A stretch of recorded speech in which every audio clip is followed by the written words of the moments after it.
Class 10th के geography के chapter number 1 संसाधन विकास एवं उपयोग के इस वीडियो सीरीज में मैं प्रकाश कुमार सिंह आप सभी का एक बार फिर से स्वागत करता हूं।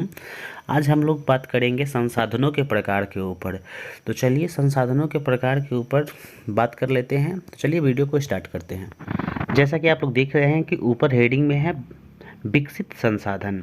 विकसित संसाधन किसे कहते हैं? तो वे संसाधन जिनका सर्वेक्षण किया जा चुका है, यानी कि जिसके बारे में हमें मालूम है और उनके उपयोग की गुणवत्ता और मात्रा निर्धारित की जा चुकी है, विकसित संसाधन कहलाते हैं।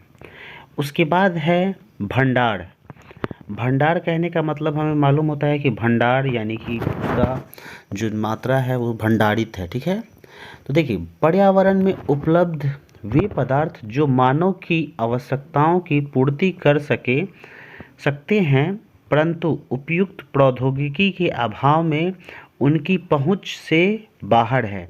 यानी कि हमारे पास उतने तकनीक नहीं है कि हम उसका उपयोग अभी कर सकते हैं, परंतु मालूम है कि वो क्या है, भंडार के रूप में मेरे पास संसाधन पड़ा हुआ है। क्या कहलाता है? भंडारित संसाधन कहलाता है।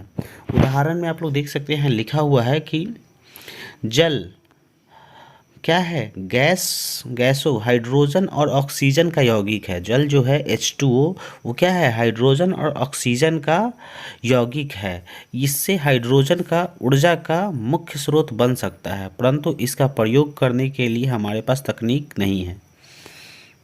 अब बात कर लेते हैं संभावी संसाधन। ऐसे संसाधन जो किसी क्षेत्र में मौजूद होते हैं, जिन्हें उपयोग में लाए जाने की संभावना है, ठीक है।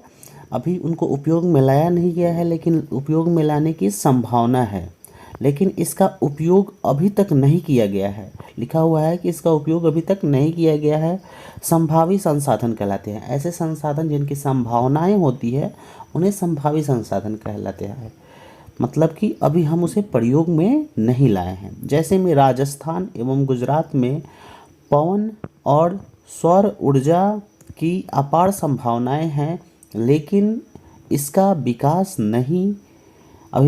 जो है सही रूप से नहीं हो पाया है। यानी कि अभी संभावना है कि ये संसाधन बन सकते हैं, लेकिन इसका प्रयोग हम अभी तक नहीं किए हैं। तो ये किसके अंतर्गत आएगा? संभावी संसाधन के अंतर्गत आएगा। कुछ इस प्रकार से भी हम संभावी संसाधन का डेफिनेशन दे सकते हैं कि वे संसाधन जो किसी प्रदेश में विद्यमान होते हैं, परंतु इनका उपयोग नहीं किया जा रहा हो। यानी कि अभी वो मौजूद हैं, लेकिन इनका उपयोग नहीं किया जा रहा है। इन संसाधनों को संभावी संसाधन कहते हैं।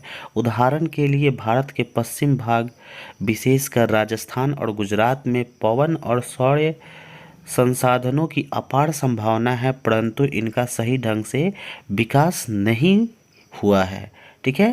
तो इन दोनों डिफिनेशन को या तो उस डिफिनेशन को लिख लीजिए या तो इस डिफिनेशन को, जो आपको आसान लगे उसे लिख लीजिए। अब बात कर लेते हैं संचित कोश संसाधन। तो देखिए डिफिनेशन क्या है कि यह संसाधन भंडार संसाधन का अंश है। यह किसका अंश है? भंडार संसाधन का अंश है, जिसे हम लोग पहले देख लिए हैं, जिसे तकनीक के आधार पर उपयोग में लाया जा सकता है। यानी कि तकनीक के आधार पर उपयोग में लाया जा सकता है। यह भविष्य की पूंजी है। यह भविष्य में जब तकनीक का सही तरीके से उपयोग होगा तो ये संसाधन बन सकते हैं, इसी कारण यह भविष्य की पूंजी है। नीचे दिया हुआ है कि नदी जल से विद्युत उत्पन्न किया जा सकता है, लेकिन इसका उपयोग क्या है? सीमित है। तो ये था हमारा संसाधन का पूरा जो प्रकार है, इसमें हम लोग देखें।